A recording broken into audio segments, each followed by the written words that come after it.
بسم اللہ الرحمن الرحیم۔ قبر میں کام آنے والے 7 اعمال۔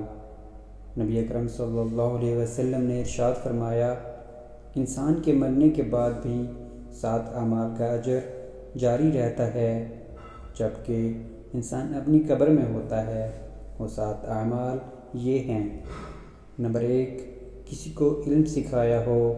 نمبر 2، نہر کھود کر پانی جاری کروایا ہو۔ نمبر 3، پانی کا کنواں بنوایا ہو۔ نمبر 4، درخت لگایا ہو۔ نمبر 5، مسجد بنوائی ہو۔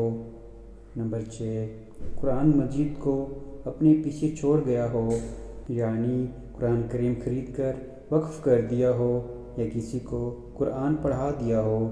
نمبر 7، اپنے پیچھے نیک اولاد چھوڑی ہو جو اس کے مرنے کے بعد اس کے لیے دعا مغفرت کرتی ہو۔ سبحان اللہ۔